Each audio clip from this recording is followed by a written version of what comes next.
جو ہو چکا ہے جو ہوگا حضور جانتے ہیں تیری عطا سے خدایا حضور جان. واقعہ کربلا تاریخ کا دردناک واقعہ ہے. یہ اقتدار کی جنگ نہیں تھی، اقدار کی جنگ تھی. دو شخصیتوں کی لڑائی نہیں تھی، دو نظریات کا ٹکراؤ تھا. یہ حق اور باطل کا معرکہ تھا. یزید ظلم کا استعارہ ہے، حسین ابن علی امن کی علامت ہے. یزید جبر کا پتلا ہے، حسین صبر کا پیکر ہے. یزید اپنی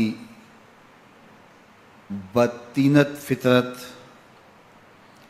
اور اپنی طبع ناہموار کے باعث دنیا پر ذلت و رسوائی، ظلم، جبر، جور و زیادتی کی علامت بن کے ابھرا، اور حسین ابن علی رضی اللہ تعالی عنہ حق و صداقت کا نشان بن کے ابھرا.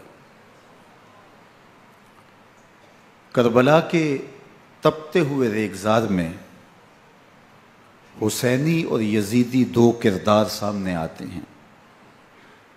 اقبال نے کہا تھا موسیٰ و فرعون و شبیر و یزید ایند و قوت از حیات آید پدید.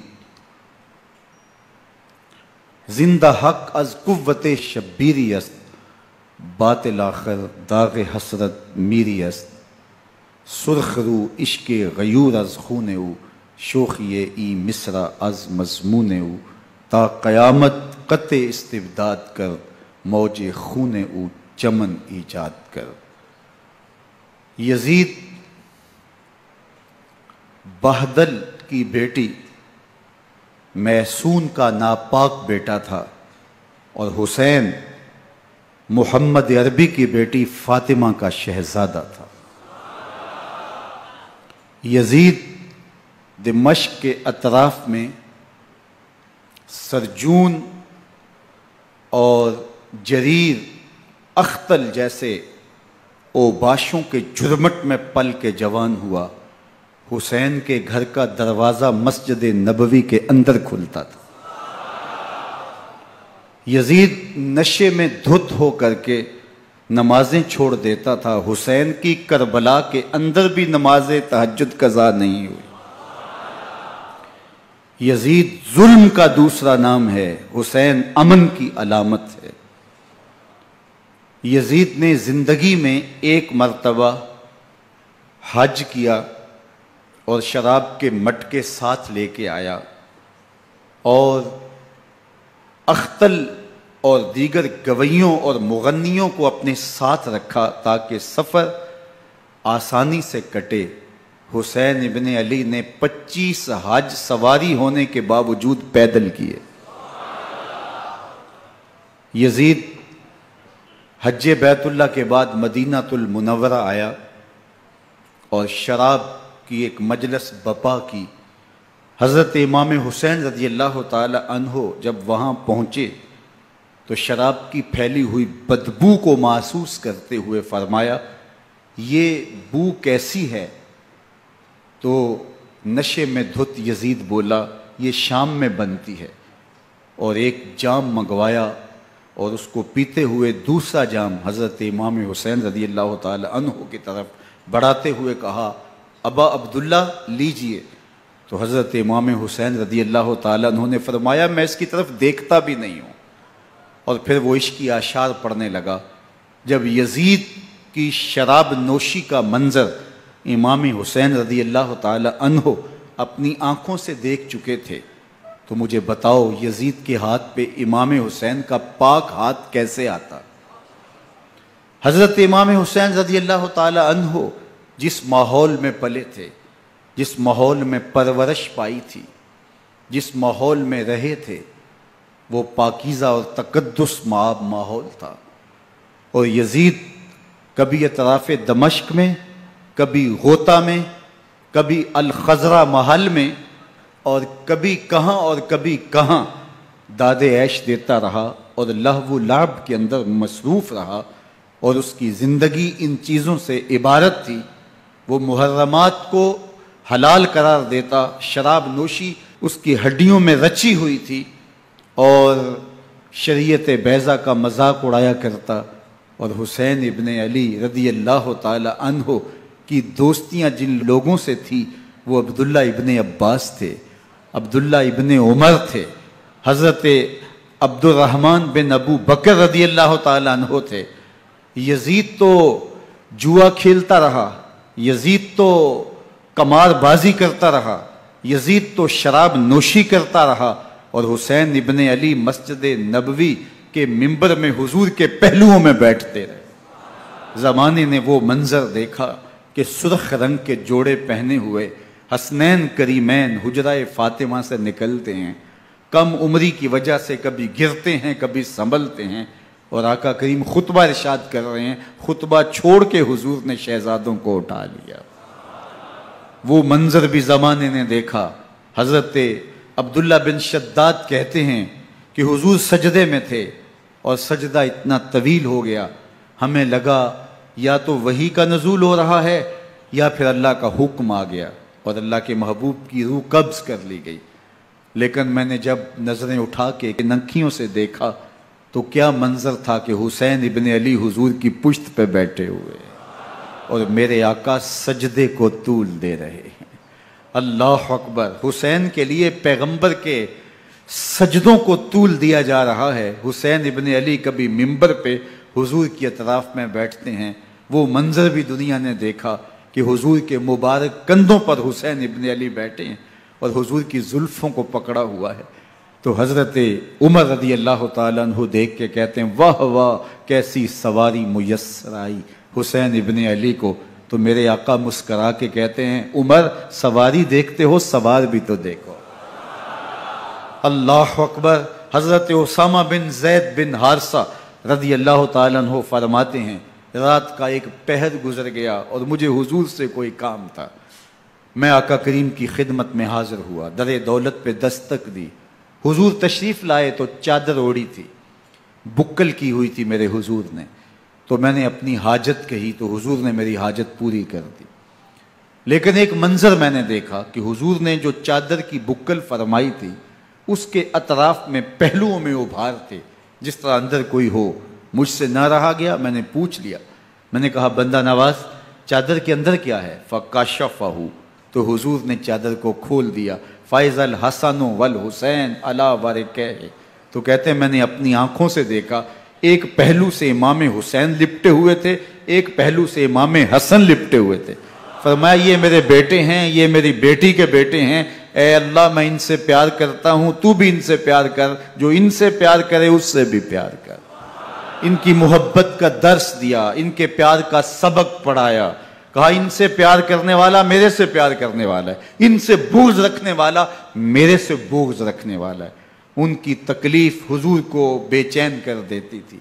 حضرت سیدہ فاطمہ الزہرا رضی اللہ تعالی عنہ کے گھر کے قریب سے گزرے تو حضرت امام حسین کے رونے کی آواز آ رہی تھی، تو آقا کریم علیہ السلام نے فرمایا کہ فاطمہ حسین کو چپ کرواؤ، الا تعلمی ان بقاءہ یوزینی، تو جانتی نہیں حسین کا رونا مجھے دکھ دیتا ہے۔ حسین ابن علی کو حضور رونے نہیں دیتے تھے، ان کو دکھی نہیں ہونے دیتے تھے، کیونکہ رسول اللہ صلی اللہ علیہ وسلم جانتے تھے کہ یہ کتنے دکھ سہے گا، کتنی تکلیفوں سے گزرے گا اور کتنے مصائب سہے گا۔ زمانے نے وہ گھڑیاں بھی دیکھیں کہ حضرت حذیفہ بن یمان رضی اللہ تعالیٰ عنہ فرماتے ہیں کہ میں حضور کی خدمت میں نماز مغرب کی ادائیگی کے لیے حاضر ہوا، اور میں نے یہ اجازت خاص طور پہ اپنی ماں سے اس شرط پہ لی تھی کہ امی آپ مجھے اجازت دیں، میں حضور کی خدمت میں حاضر ہوتا ہوں، مغرب کی نماز بھی ادا کروں گا اور پھر حضور سے عرض کروں گا حضور میرے لیے اور میری ماں کے لیے بخشش کی دعا کر دیجئے۔ ماں نے اس شرط پہ اجازت دے دی اور میں حضور کی خدمت میں آ گیا، نماز مغرب ادا کی، سلام پھرا، تو میرے دل میں آرزو تھی میں حضور سے عرض کروں حضور میرے لیے اور میری ماں کے لیے مغفرت کی، بخشش کی دعا کر دیں، لیکن حضور عبادات میں، ذکر میں، نوافل میں ایسے مشغول ہوئے کہ میں آرزو رکھنے کے باوجود بھی عرض نہ کر سکا۔ خیر نماز عشاء کا وقت ہوا، اذان پکاری گئی، حضور مصلی پہ آئے، نماز پڑھی، سلام پھرا، تو میرے دل میں پھر خیال آیا کہ ماں سے ایک نماز کی چھٹی لی تھی، نمازیں بھی 2 ہو گئیں، ماں نے جاتے پوچھنا ہے حضور سے میرے لیے اور اپنے لیے مغفرت کی، بخشش کی دعا کروائی تھی، تو کیا جواب دوں گا؟ اور حضور اٹھے اور کاشانہ اقدس کی طرف چل دیے۔ اب میرے دل میں یہ خیال رہ کے آ رہا تھا کہ ماں کو کیا جواب دوں گا، میں تو حضور سے بخشش و مغفرت کی دعا کروا ہی نہیں سکا۔ جب حضور چل پڑے تو غیر ارادی طور پہ میں بھی حضور کے پیچھے چل پڑا۔ چلنے میں تھوڑی سی رفتار تیز ہو گئی جس سے قدموں کی آہٹ پیدا ہوئی، تو جب آواز پیدا ہوئی تو حضور نے رخ پھیرے بغیر فرمایا من ھذا، میرے پیچھے پیچھے کون آ رہا ہے؟ پھر خود ہی کہا حذیفہ تو نہیں؟ تو میرا دل دھڑک رہا تھا، قلت نعم، میں نے کہا جی حضور میں حذیفہ ہوں۔ فرمایا ما حاجتک غفر اللہ لک ولامک، کیا کام ہے؟ اللہ تجھے بھی بخش دے، تیری ماں کو بھی بخش دے۔ اب جو کام تھا وہ جنبش لب سے پہلے ہی ہو گیا، یہاں تو لفظوں کا سہارا بھی نہیں لینا پڑتا، وہ بند لبوں کی بولیاں بھی سنتے ہیں۔ اقبال بولا ہے فروغت صبح آثار و دہور، چشم تو بی نندائے ما فی الصدور، تیری نظر تو سینوں کے چھپے راز بھی دیکھتی ہے۔ تو کہا ما حاجتوں کا غفر اللہ لک ولامک، اللہ تجھے بخش دے، تیری ماں کی بھی مغفرت کر دے، کیا کام ہے؟ اب جو کام تھا وہ تو ہو گیا۔ تو میرے حضور نے ارشاد فرمایا حذیفہ سنو، ابھی ایک فرشتہ آیا ہے جو اس سے قبل دھرتی پر پہلے کبھی نہیں آیا، آج پہلی مرتبہ اللہ سے اجازت لے کے 2 کام کرنے آیا ہے، ایک تو مجھے سلام کرنے آیا ہے اور دوسرا خوشخبری دینے آیا ہے کہ آپ کی بیٹی فاطمہ جنتی عورتوں کی سردار ہے اور حسن اور حسین جنتی جوانوں کے سردار۔ ایک طرف یزید ناپاک میسون کا پلیت بیٹا اور ایک طرف محمد عربی کا نواسا، فاطمہ کے دودھ کا اثر، علی المرتضیٰ کے خون کی تاثیر، رسول اللہ صلی اللہ علیہ وسلم کے کندھوں پہ بیٹھنے والا۔ ایک دن حضور نے امام حسین رضی اللہ تعالیٰ عنہ کے ہاتھ پکڑ لیے اور ان کے پاؤں اپنے پاؤں پہ رکھے اور پھر فرمایا بیٹے آگے بڑھو، اور ان کے پاؤں حضور کی پنڈلیوں پہ آئے، پھر کہا بیٹے اور آگے بڑھو، حتیٰ کہ ان کے پاؤں حضور کی رانوں پہ آئے، پھر فرمایا بیٹا اور آگے بڑھو، تو ان کے پاؤں حضور کے مبارک بطن اقدس پہ آئے، پھر بازوؤں کو کھینچ کے اپنے قریب کیا اور حسین ابن علی کے منہ میں اپنی زبان رکھ دی، اور وہ اس طرح چوس رہے تھے جس طرح کھجور چوسی جاتی ہے۔ تو اللہ کے محبوب علیہ السلام نے حسین ابن علی کو اپنی زبان کا لعاب دہن دے کر کے، وہ شیر رحمت دے کر کے، وہ کوثر و تسلیم سے پاکیزہ تر آب رحمت عطا کر کے ان کی ہمیشہ کے لیے پیاس بجھا دی، تاکہ کل کربلا کے تپتے ہوئے ریگزار میں حسین ابن علی کو پیاس کی شدت تنگ نہ کرے اور پائے استقلال میں لغزش نہ آنے پائے۔ ان نازوں سے پالے ہوئے حسین کو، ان محبتوں سے پالے ہوئے حسین ابن علی کو امتحان بھی اتنے بڑے درپیش تھے۔ یاری تیری سونا پر ازمیشاں تیریاں اگ، سونا پرکھیا جامدہ ہے نال اگاں دے لگ۔ جتنا بڑا شخص ہوتا ہے اتنی آزمائشیں بھی بڑی ہوتی ہیں۔ پیغمبر رحمت کی آغوش میں کھیلنے والا، حجرہ فاطمہ کا جانشین، مصلی رسول کا وارث، منبر رسول صلی اللہ علیہ وآلہ وسلم پر حضور کے مبارک پہلو اور گود میں بیٹھنے والا حسین، حضور کی زبان چوسنے والا حسین، حضور کے کندھوں پہ سواری کرنے والا حسین، آقا کریم علیہ الصلوۃ والسلام کہ مبارک سجدے کی حالت کے اندر حضور کی پشت پہ کھیلنے والا حسین، جس حسین کا دروازہ مسجد نبوی کے اندر کھلتا تھا اور یزید کی کرتوتوں کے چشم دید گواہ تھے. یزید جب تخت نشین ہوتا ہے تو اسے یہ فکر ہوتی ہے کہ امام حسین، عبداللہ بن زبیر، عبداللہ بن عمر، عبداللہ ابن عباس یہ میری بیعت کریں. اور وہ ولید بن عقبہ کو لکھتا ہے کہ ہر صورت میں ان کی بیعت لو، اور اگر بیعت نہ دیں تو سختی کرو. حضرت امام حسین رضی اللہ تعالی عنہ کو بلاوا آتا ہے کہ آپ کو دارالامارت میں گورنر ہاؤس میں بلایا جا رہا ہے. ولید بن عقبہ کا پیغام آپ کو پہنچتا ہے. آپ اس وقت فرماتے ہیں کہ اس وقت جو پیغام پہنچا ہے وہ کسی خطرے سے خالی نہیں ہے. تو کچھ سواروں کو ساتھ لیا، کہا تم دارالامارت کے باہر کھڑے رہنا، اگر میری آواز بلند ہوئی تو اندر آ جانا، ورنہ تم انتظار کرنا. آپ اندر گئے. ولید بن عقبہ نے مروان کو بھی بلایا تھا.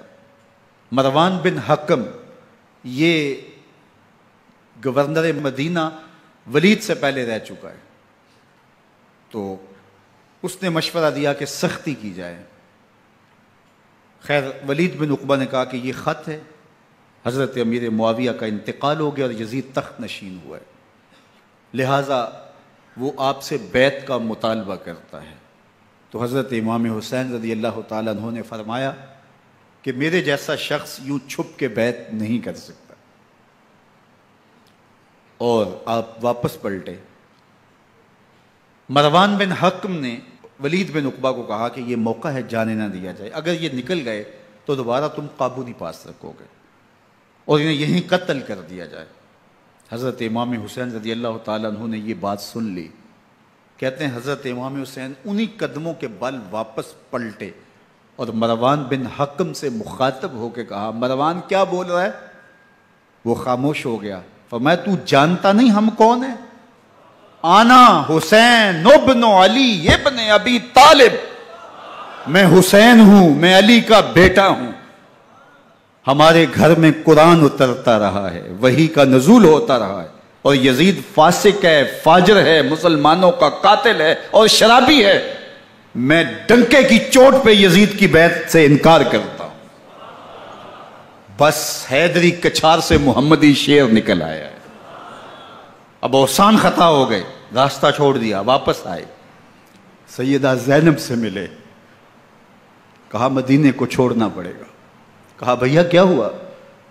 کہا یزید بیعت لینے پہ مصر ہے اور میں کسی صورت بھی بیعت نہیں کروں گا. رسول اللہ کا مدینہ ہمارے خون سے لالازار بنے گا. میں نہیں چاہتا کہ حضور کے شہر نور کی حرمت پامال ہو. دوستو وہ کیسا منظر ہوگا جب حسین ابن علی نے آخری حاضری حضور کے روضے پہ دی ہوگی.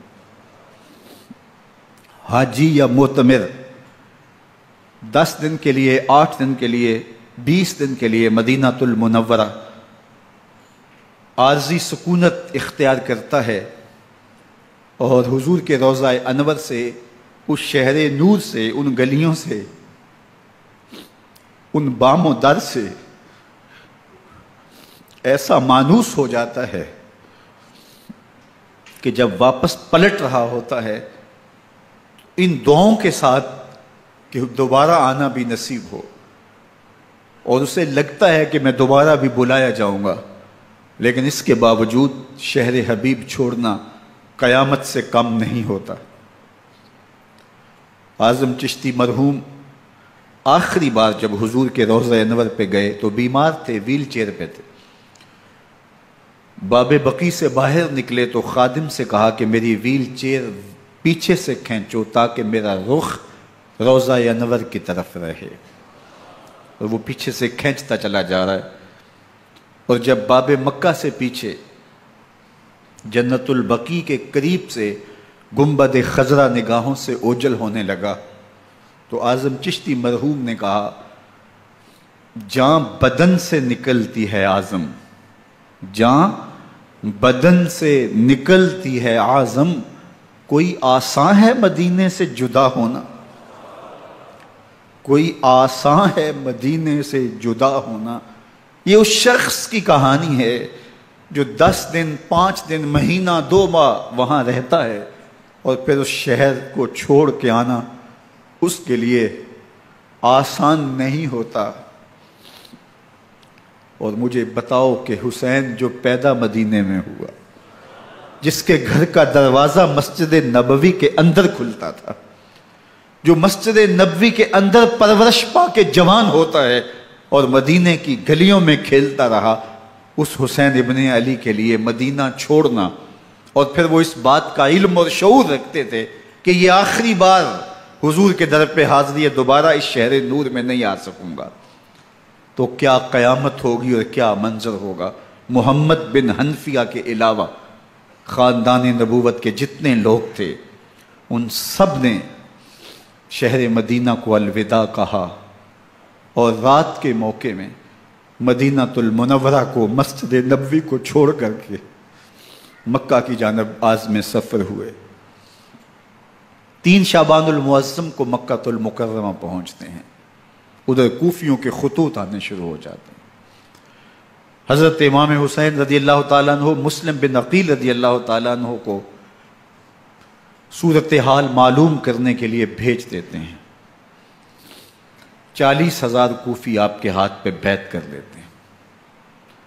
ادھر 25 پیدل حج کرنے والے حضرت امام حسین 8 ذی الحج کو احرام باندھتے ہیں، لیکن آپ کو پتہ چلتا ہے کہ حاجیوں کے روپ میں قاتل چھپا دیے گئے، تو آپ اس احرام کو حج کی بجائے عمرے میں بدلتے ہیں اور کوفے کی جانب عازم سفر ہوتے ہیں۔ کائنات والو، ذرا سینے پہ ہاتھ رکھ کے دیکھو کہ یہ کتنا مشکل مرحلہ تھا۔ اس دین کی آبرو کو بچانے کے لیے حضرت امام حسین رضی اللہ تعالیٰ عنہ نے کتنا بڑا قدم اٹھایا۔ آپ کے بہی خواہ، دوست، احباب عبداللہ بن عمر یہ سارے روکتے ہیں۔ عبداللہ بن عباس کہتے ہیں حضرت نہ جائیے، الکوفی لا یوفی، کوفی کبھی وفا نہیں کرتے، آپ کے والد کو وہاں شہید کیا گیا، لیکن آپ ایک فرض کو نبھانے جا رہے ہیں۔ میرے غم گسارو، میرے مہربانوں، نہ روکو مجھ کو جانے دو، مجھے نانے کے دی کی ڈوبتی کشتی بچانے دو، میں جاتا ہوں کہ دنیا پر وفا کا نام رہ جائے، میں رہوں نہ رہوں پر عظمت اسلام رہ جائے۔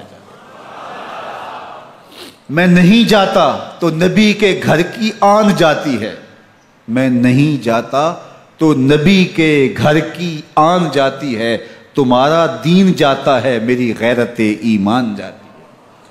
حضرت امام حسین یہاں سے چلتے ہیں، ابھی راستے میں ہی پہنچتے ہیں کہ یہ خبر آتی ہے کہ کوفے والوں نے بے وفائی کر دی، حضرت مسلم بن عقیل رضی اللہ تعالیٰ عنہ کو شہید کر دیا گیا، نعمان بن بشیر معزول کر دیے گئے، ابن مرجانہ ابن زیاد وہاں متعین کر دیا گیا جو سخت گیر شخص تھا، اور اس نے لوگوں کو ڈرایا دھمکایا اور کوفے کے لوگوں کے دل بدل گئے اور وہ بیتیں توڑنے لگے۔ وہ منظر مسجد کوفہ کا کتنا دل گداز تھا، جب امام نماز کے لیے کھڑے ہوئے تو 40,000 لوگ آپ کے پیچھے تھا، جب سلام پھیرا اور امام نے دیکھا کہ پیچھے لوگ نہیں ہیں، پھر لوگوں نے اپنے دروازے بھی بند کر لیے۔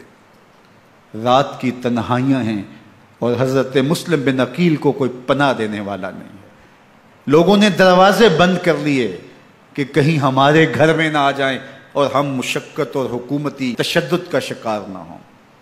کتنا دردناک لمحہ ہے حضرت مسلم بن عقیل رضی اللہ تعالیٰ عنہ پہ، اور پھر حضرت مسلم بن عقیل بے دردی سے شہید کر دیے جاتے ہیں۔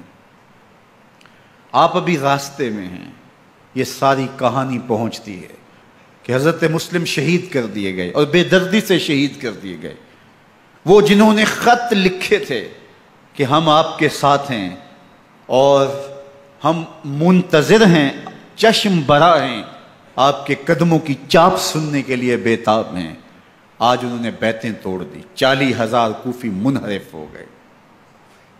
مسجد کوفہ کا وہ منظر کس قدر روح کو تڑپا دینے والا تھا۔ ہم پچھلے سال عصر اور مغرب کے درمیان جب کوفہ پہنچے تو سورج ڈوبنے کے قریب تھا۔ میں نے اپنی زندگی میں اتنا اداس موسم کہیں نہیں دیکھا جتنا اداس موسم کوفے میں دیکھا۔ ایسے لگتا تھا جس طرح کوفے کی آب و ہوا آج بھی شرمندہ ہے۔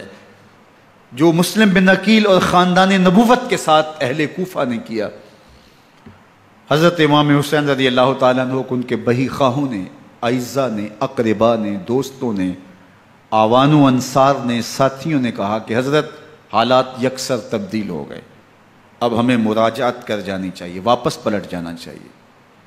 تو حضرت امام حسین کافی سوچ بچار میں رہے۔ پھر اس کے بعد آپ نے فیصلہ کیا کہ ہم آگے بڑھیں گے۔ دوستوں نے کہا کہ حضرت اگر آپ آگے بڑھیں گے تو ہمیں لگتا ہے کہ وہ آپ کے ساتھ سلوک اچھا نہیں کریں گے اور آپ بچوں کے سامنے پیاسے شہید کر دیے جائیں گے۔ تو حضرت امام حسین رضی اللہ تعالیٰ عنہ نے وہاں ایک خطبہ ارشاد فرمایا کہ لوگوں تم جو مجھے بتا رہے ہو مجھے اچھی طرح معلوم ہے، جو تم مجھے منظر پیش کر رہے ہو وہ میری نگاہوں میں ہے، اور جو کچھ ہونے والا ہے چشم تصور وہ منظر دیکھ رہی ہے۔ چونکہ حضرت امام حسین رضی اللہ تعالیٰ عنہ کی شہادت کی خبر حضرت امام حسین کے پیدا ہوتے ہی خاندان نبوت میں عام تھی۔ حضور علیہ الصلوۃ والسلام کو یہ بات جبریل امین نے آ کے بتائی تھی جب حسین ابن علی کے ساتھ حضور محبت کا اظہار کر رہے تھے، تو یہ جبریل امین نے آ کے کہا تھا حضور آپ کا یہ بیٹا ارض طف میں شہید کر دیا جائے گا، اور کربلا کی مٹی لا کے حضور کو دی اور ام سلمہ کو حضور نے عطا کر دی۔ حضرت ام سلمہ کہتی ہیں کہ ایک دن میں سوئی تو خواب دیکھا کہ حضور کے مبارک بال بکھرے ہوئے ہیں اور سخت پریشان ہیں، تو میں نے کہا کہ حضور آپ کی یہ کیا حالت ہے؟ وَبِيَدِهِ قَارُورَةٌ، اور حضور کے ہاتھ میں ایک شیشی ہے، فِيهَا دَمٌ، جس کے اندر خون ہے۔ تو میں نے کہا حضور یہ کیا؟ فرمایا میں قتل گاہ حسین سے آ رہا ہوں اور یہ حسین ابن علی کا خون ہے۔ تو کہا 10 محرم کا دن تھا، دوپہر کا یہ منظر تھا، میں کیلولہ کر کے اٹھی، جب میں نے دیکھا تو وہ شیشی جس میں کربلا کی مٹی رکھی تھی وہ خون بن چکی تھی۔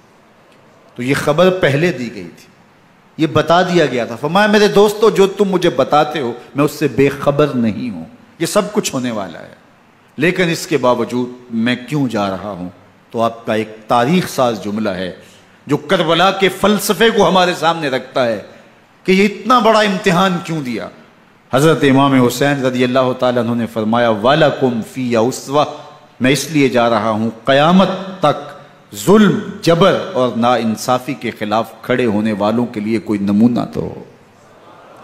میری زندگی قیامت تک ظلم، جبر اور استحصالی نظام کے خلاف کھڑے ہونے والوں کے لیے نمونہ ہے۔ تو حضرت امام حسین رضی اللہ تعالیٰ عنہ نے حق اور باطل کے درمیان ایک سرخ لکیر کھینچ دی اپنے خون سے۔ اب حق اور باطل کا امتیاز کرنا مشکل نہیں ہے، کوئی باطل پہ اڑا رہے تو الگ بات ہے، لیکن امتیاز کرنا مشکل نہیں ہے۔ حدود بالکل واضح کر دی۔ اقبال نے یہاں کتنی خوبصورتی کے ساتھ اس مضمون کو نبھایا۔ سرخ رو عشق غیور از خون او، شوخی این مصرع از مضمون او، تا قیامت قطع استبداد کر، موج خون او چمن ایجاد کر۔ ایک جہاں آباد کر دیا، حق اور باطل کی راہیں اجال دی۔ اب لوگوں کو یزید کا چہرہ پہچاننے میں دیر نہیں لگتی، وقت کے ہر یزید کا چہرہ آسانی سے پہچانا جا سکتا ہے۔ یہ معرفت زمانے کو کروائی کس نے؟ حسین ابن علی نے کروائی رضی اللہ تعالی عنہ۔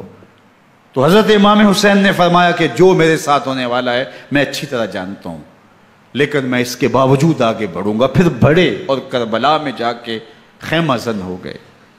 7 محرم کو پانی بند کر دیا گیا۔ پانی بند ہوا تو کھانا بھی میسر نہیں تھا، لیکن ذکر پانی کا ہوتا ہے اس لیے کہ کھانے کے بغیر انسان کئی دن کاٹ لیتا ہے، لیکن پانی کے بغیر گزر نہیں ہوتی۔ تو فرات کی نہر سامنے اپنی موجوں کے ساتھ چمک رہی ہے، لیکن ایک قطرہ آب بھی آل رسول کو نہیں دیا جا رہا۔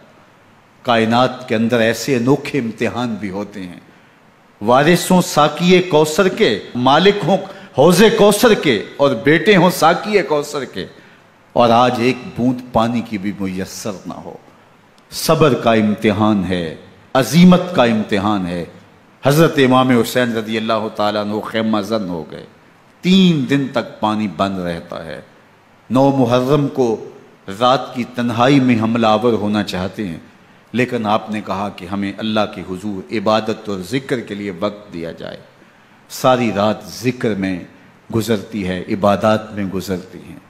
رات کے اندھیرے میں آپ چراغ بجھا دیتے ہیں۔ آوان و انصار کو کہتے ہیں کہ ان کی دشمنی میرے ساتھ ہے، انہیں میرا خون چاہیے، اگر تم رات کی تاریکی میں نکل جاؤ تو میں تم سے کوئی مواخذہ نہیں کروں گا، اور یہ بھی تمہارا پیچھا نہیں کریں گے، اس لیے کہ ان کا مطلوب تم نہیں ہو، ان کا مطلوب میں ہوں۔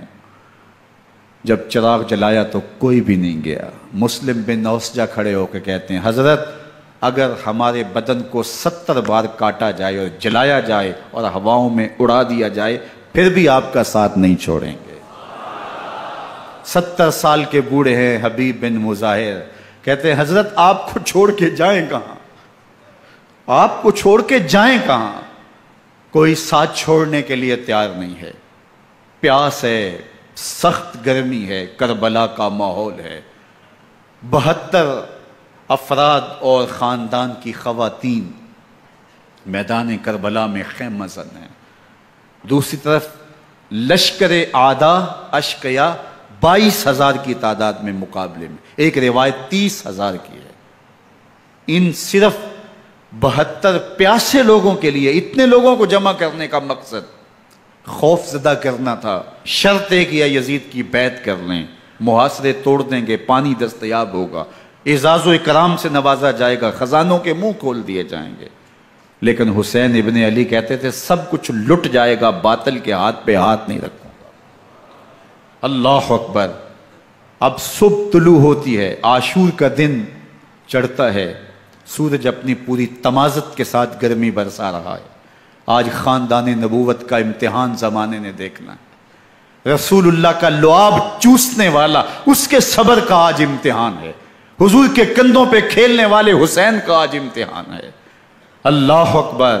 حسین ابن علی تمام حجت کرتے ہیں میں نے تمہارا کچھ نہیں بگاڑا، میں نے کسی کا خون نہیں کیا، میں نے کوئی زیادتی نہیں کی، تم کیوں میرے قتل کے در پہ ہو؟ تم جانتے نہیں میں کون ہوں؟ میں تمہارے نبی کا نواسا ہوں، رسول اللہ صلی اللہ علیہ وآلہ وسلم کے کندھوں پہ کھیلتا رہا ہوں، حضور کا لعاب چوستا رہا ہوں، اور میں بوسہ گاہ رسول صلی اللہ علیہ وآلہ وسلم ہوں۔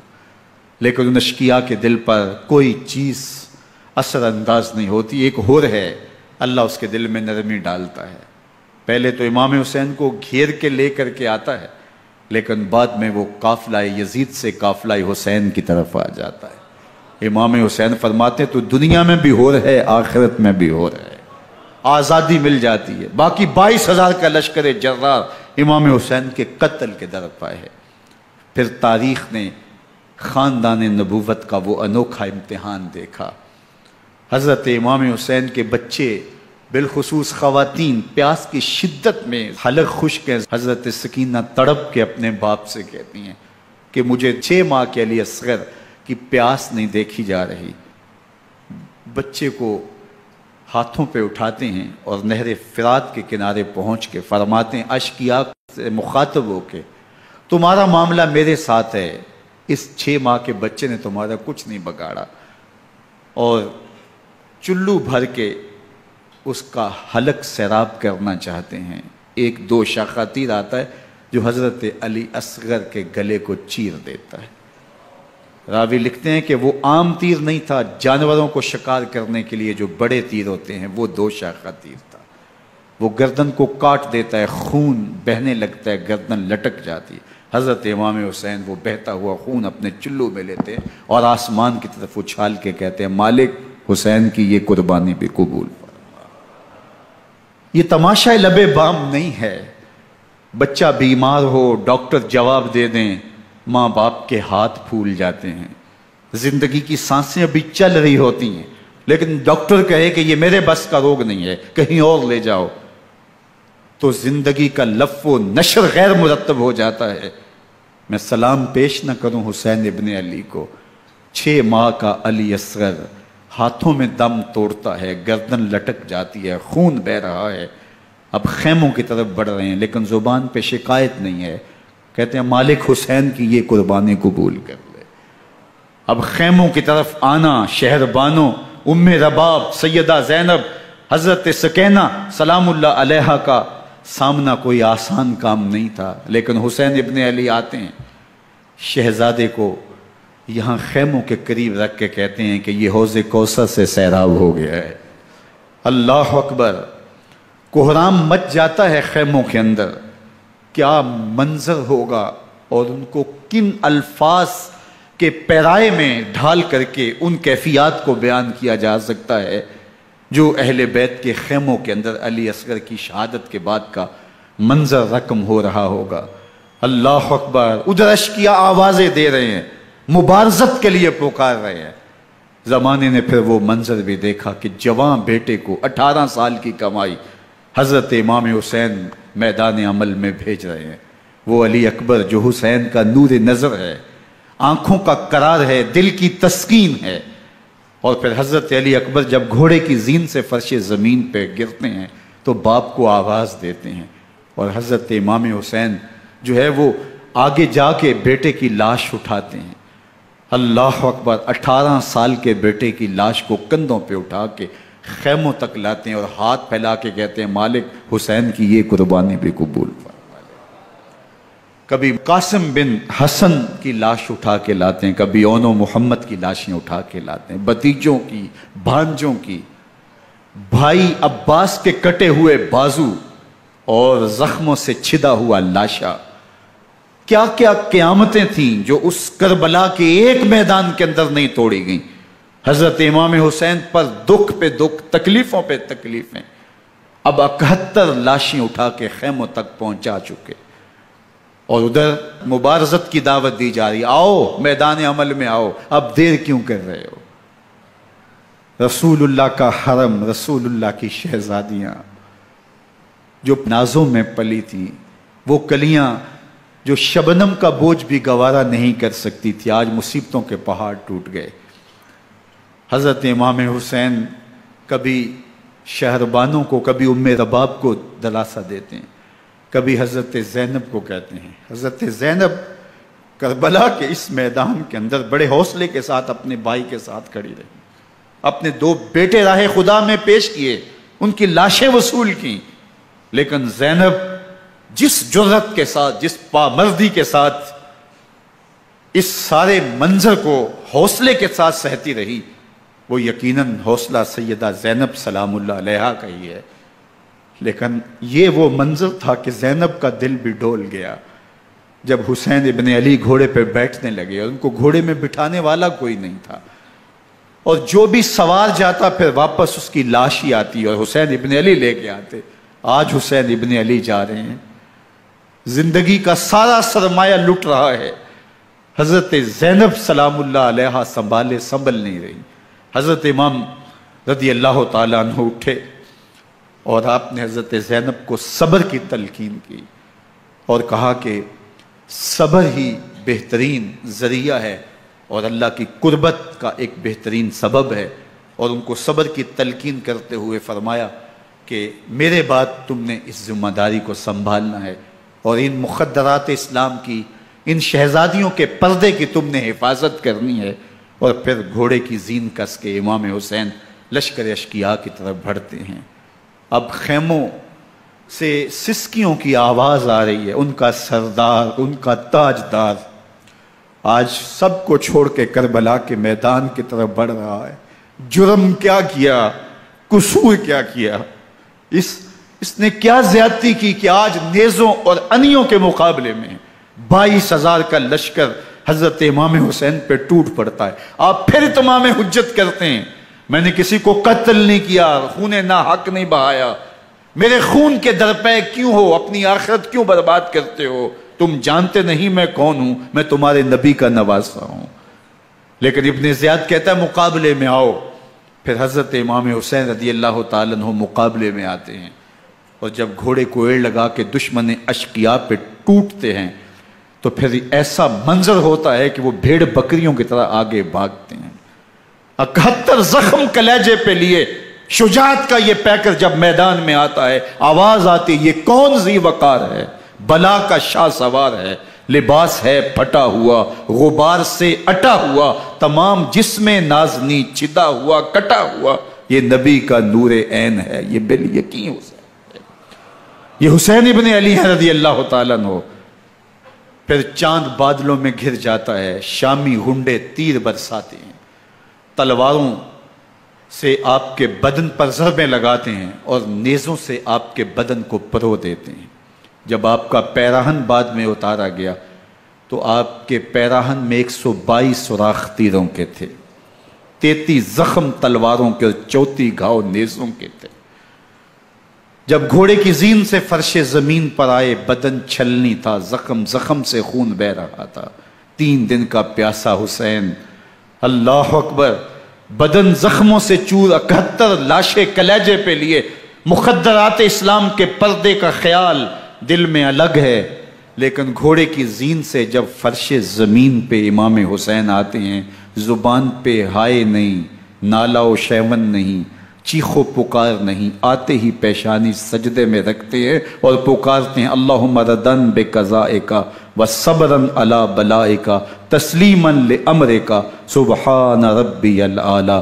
مالک گھر لٹا کے، بچے لٹا کے، خاندان سب کچھ قربان کر کے، اپنے بدن کو زخموں سے چھلنی کروا کے، تیروں اور نیزوں کی انیوں سے اپنے آپ کو زخمی کروا کے، تیرے حضور سر جھکا کے یہ اقرار کرتا ہوں کہ حسین تیری تقدیر پہ راضی ہے، مالک تو بھی بتا، تو بھی حسین پہ راضی ہوا ہے کہ نہیں ہوا۔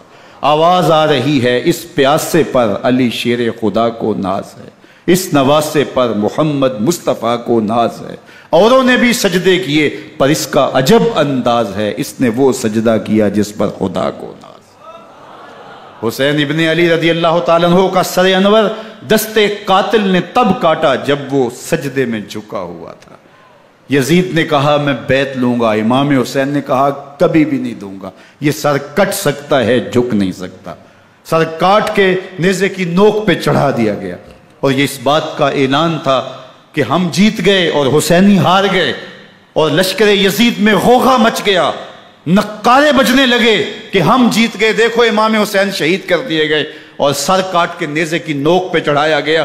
لیکن لشکر یزید سے یہ آواز آئی، یہ کیسا سر ہے جو کٹ کے بھی سر بلندی ہے، کٹ گیا ہے پھر بھی اونچا ہے، اللہ اکبر، یہ سر سجدے میں کٹا ہے، رب کے حضور عبادت کی حالت میں کٹا ہے، حسین آج بھی سجدے میں ہے، اللہ اکبر، حسین آج بھی سجدے میں ہے، بلکہ کٹے ہوئے سر کا رخ زمین کی جانب تھا اور کٹی گردن آسمان کی طرف، یوں نیزے پہ پرویا گیا، اللہ اکبر۔ ایک شاعر نے نقشہ کھینچا، بآنکھ سر نیزے پہ اور سوئے زمین ہے روح، یعنی سجدہ ثانی کی ہے آرزو۔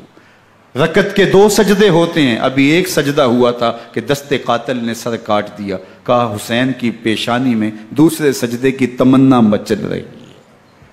یہ تھا حسین ابن علی کا سجدہ، ساری زندگی رب کے حضور سجدہ قضا نہیں ہونے دیا۔ آج پانی نہیں ہے، اللہ اکبر، آج تیمم کر لیتے ہیں، آج اپنے خون کو اوڑھ کر کے حسین نے اپنی پیشانی اپنے مالک کے حضور جھکا کر کے عظیمت کی وہ انوکھی داستان رقم کر دی کہ صدیاں گزرنے کے باوجود بھی ان کی یادوں کے چراغ روشن ہیں۔ جب حضرت امام حسین اور دوسرے آیان و انصار کو شہید کر دیا گیا تو ان کے سر نیزوں کی نوک پہ چڑھا دیے گئے، حضرت امام حسین کا کٹا ہوا سر اور باقی 71 افراد کے کٹے ہوئے سر نیزوں کی نوک پہ، اور 10 سواروں کو ابن سعد نے کہا کہ ان کو رون دو، اور گھوڑوں کی ٹاپوں تلے حضرت امام حسین رضی اللہ تعالیٰ عنہ اور ان کے آوان و انصار کو جو ہے وہ روندا گیا، حتیٰ کہ ان کی استخوان مبارک، ان کی ہڈیاں بھی چور چور ہو گئیں۔ روننے سے قبل ان کا لباس اتار لیا، ان کے کپڑے اتار لیے گئے۔ اللہ اکبر، کیسی دردناک گھڑیاں تھیں۔ یزید کا صرف یہی بد کرداری کا مرحلہ نہیں تھا، اس کربلا کے صحرا کے اندر یزید نے جس طرح امام حسین رضی اللہ تعالیٰ عنہ کو شہید کیا اور حضرت امام حسین کے خاندان کو شہید کیا، جب مدینہ المنورہ پر یزید نے مسلم بن عقبہ کو مقرر کیا، جس کو بزرگوں نے مصرف بن عقبہ کہا ہے، تو اس کو کہا 3 دن تک مدینے کا حرم تمہارے لیے حلال ہوگا، جو چاہو تم کرنا، اور شامی فوجوں کو اجازت ہوگی۔ تو وہاں بھی انہوں نے 10,000 تابعین اور 700 صحابہ کو شہید کیا۔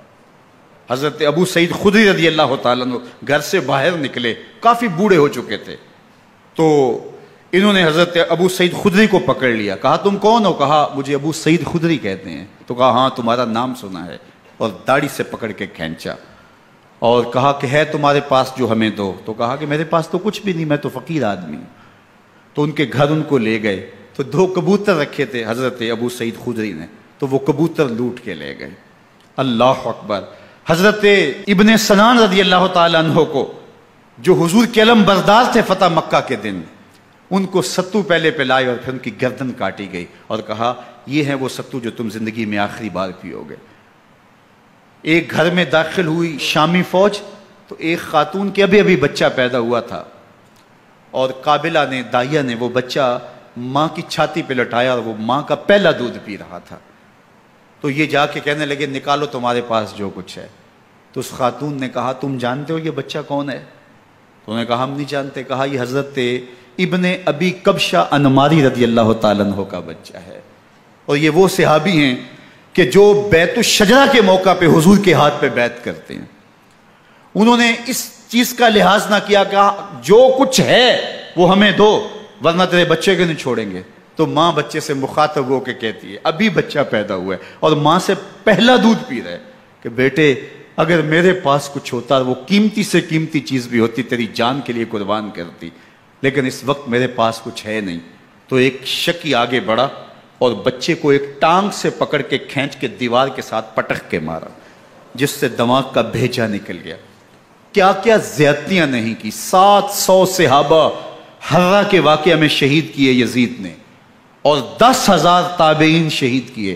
مسجد نبوی میں ممبر رسول کے ساتھ گھوڑے باندھے، اور وہ ممبر رسول اور مصلی رسول کے قریب لید کرتے رہے۔ حضرت سعید عبد المسیب فرماتے ہیں میں نابینا تھا اور حضور کے روضہ انور کے پاس بیٹھا تھا، اور یزید کے سپاہی آتے، جو بھی مسجد میں نظر آتا پکڑ کے لے جاتے، مجھے نابینا سمجھ کے چھوڑ دیتے، لیکن میں پریشان تھا کہ ظہر کا وقت ہوگا، عصر کا وقت ہوگا، مغرب عشاء کا وقت ہوگا، نہ اذان نہ اقامت نہ جماعت، تو کیسے مجھے پتہ چلے گا کہ نماز کا وقت ہو گیا، اور کیسی میری نمازوں کا کیا بنے گا؟ میں اس فکر میں بیٹھا تھا۔ لم ازل اسمع الاذان والاقامت من قبر رسول اللہ صلی اللہ علیہ وآلہ وسلم۔ فرماتے ہیں جب بھی پھر نماز کا وقت آیا، گنبد خضرا سے اذان کی بھی آواز آئی، اقامت کی بھی آواز آئی۔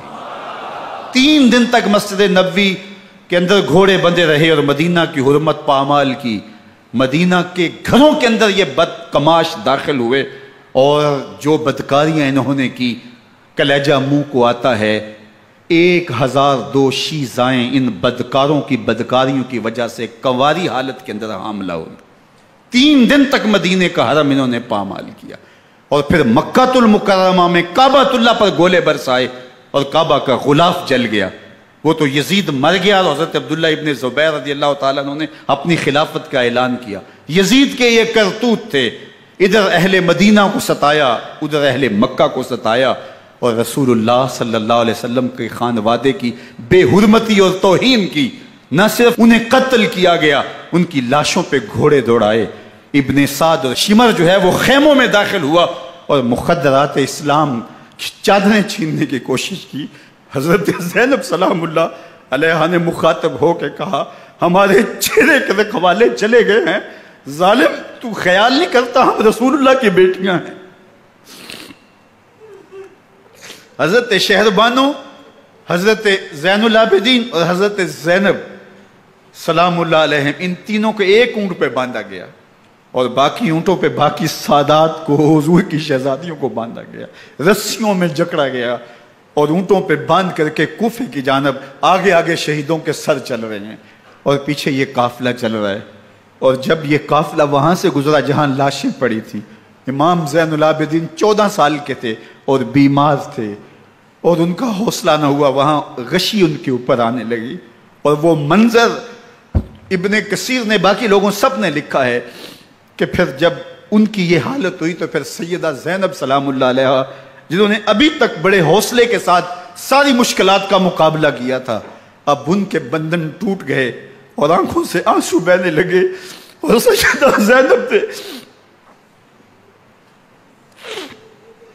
امام حسین رضی اللہ تعالیٰ عنہ کی لاش پہ کھڑے ہو کے، اور وہ روندی ہوئی لاش، ٹوٹی ہوئی ہڈیاں، اور وہ برینا بدن، کٹا ہوا سر نیزے کی نوک پہ، اور لاش یہ پڑی ہے، تو حضرت سیدہ زینب نے مدینے کی طرف منہ کر کے جو ہے وہ حضور سے فریاد کی، یا محمد آہو، یا محمد آہو، ھذا حسین بالآراء مزمل بالدماء، یا محمد آہو بناتوں کا سبایا۔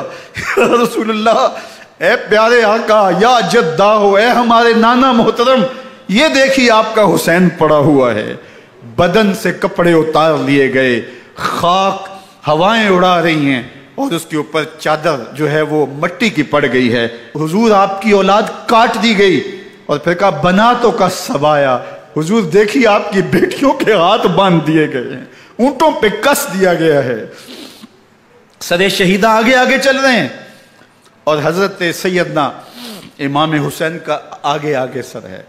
راستے کے اندر ایک جگہ آئی، رات گزری اور ان کو اتارا گیا، رات کا موقع تھا، ایک خاتون آئی اور اس نے کوئی کھانا پیش کیا ان کو، اور کہا کہ میں کسی زمانے میں حضرت سیدہ فاطمہ تو زہرا کی نوکری کیا کرتی تھی، ان کی لونڈی تھی، ان کی کنیز تھی، اور آج مجھے پتہ چلا کہ آپ لوگ گزر رہے ہیں، تو میں نے کہا کہ میں اپنی مخدومہ کے خاندان کی خدمت کروں، اور پھر اس نے کہا کہ اس وقت سیدہ کی گود میں ایک 6-7 ماہ کی بچی تھی جس کو زینب کہا کرتے تھے، تو سیدہ زینب نے کہا کہ اماں اگر پہچانتی ہو تو وہ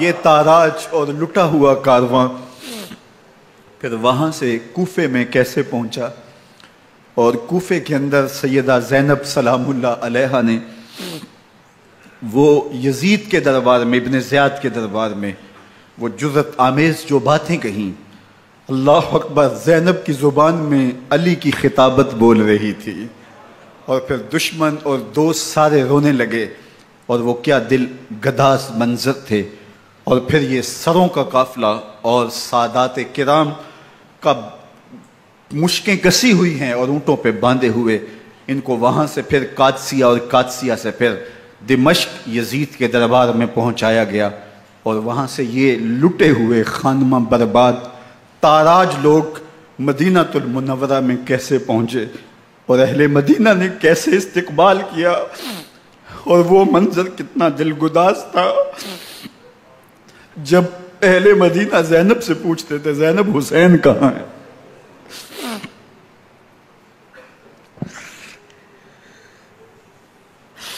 بے مروت بے وفا تیرا بھی کیا افسانہ ہے، جس نے اپنی ہی شمع کو گل کیا تو وہ پروانہ ہے۔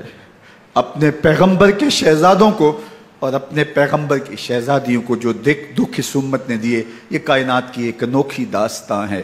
اللہ ہمیں اسوہ شبیری پہ عمل کی توفیق عطا کرے اور ان کے نقوش پاک کی برکتیں دے، اہل بیت کی محبت ہماری روحوں میں جذب کر دے، اور جس عظیمت کے ساتھ، جس حوصلے کے ساتھ انہوں نے دکھوں کو جھیلا، جو دہکتی آگ کے شعلوں پہ سویا وہ حسین، جو جواں بیٹے کی میت پر نہ رویا وہ حسین، جس نے سب کچھ کھو کے کچھ نہ کھویا وہ حسین، مرتبہ اسلام کا جس نے دوبالا کر دیا، خون نے جس کے دو عالم میں اجالا کر دیا، جو کہ سوزے غم کو سانچے میں خوشی کے ڈھال کے، مسکرایا موت کی آنکھوں میں آنکھیں ڈال کے۔ اے حسین ابن علی تم پر سلام، نازش آل نبی تم پر سلام۔